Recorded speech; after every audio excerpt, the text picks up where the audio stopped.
আমি আজ দেশবাসীর কাছে ঘোষণা করছি যে আগামী জাতীয় নির্বাচন 2026 সালের এপ্রিলের প্রথমার্ধের যে কোনো একটি দিনে অনুষ্ঠিত হবে। এই ঘোষণার ভিত্তিতে নির্বাচন কমিশন উপযুক্ত সময়ে আপনাদের কাছে নির্বাচনের বিস্তারিত রোডম্যাপ প্রদান করবে। আমরা এমন নির্বাচন চাই যা দেখে অভ্যুত্থানের শহীদদের আত্মা তৃপ্তি পাবে, তাদের আত্মা শান্তি পাবে। ওনাকে ফর্মালি দাওয়াত করা হয়েছে মিটিংয়ের জন্য। এটা আপনার 13 তারিখে 9টা থেকে 11টা পর্যন্ত লন্ডন টাইমে এই সময়টা দেওয়া হয়েছে আর কি। আমি ব্যক্তিগতভাবে মনে করি যে সাম্প্রতিককালে রাজনৈতিক যে প্রেক্ষাপট, যে অবস্থা, এটা একটা বড় ইভেন্ট, এটা একটা টার্নিং পয়েন্ট হতে পারে আপনার কি। যদি সবকিছু সঠিকভাবে চলে তাহলে নিঃসন্দেহে এটা একটা টার্নিং পয়েন্ট হতে পারে।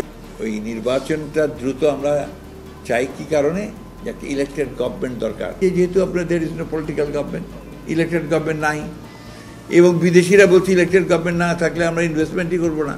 না, আমরা তো আমরা বলেছি যে আপনি কালকে নির্বাচন করতে পারেন, আমরা কালকে রেডি। কারণ হচ্ছে বিএনপি নির্বাচনের দল।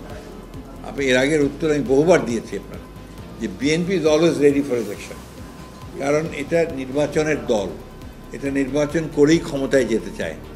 এই যে আপনার অনেকেই, ভাই আমি তো বিপ্লবী দল নই, খুব পরিষ্কার কথা, আপনারা আমাকে কোট করতে পারেন, আমরা কোনো বিপ্লবী দল নই, আমরা নির্বাচন করেই জনগণের ভোটের মাধ্যমে আমরা ক্ষমতায় যেতে চাই।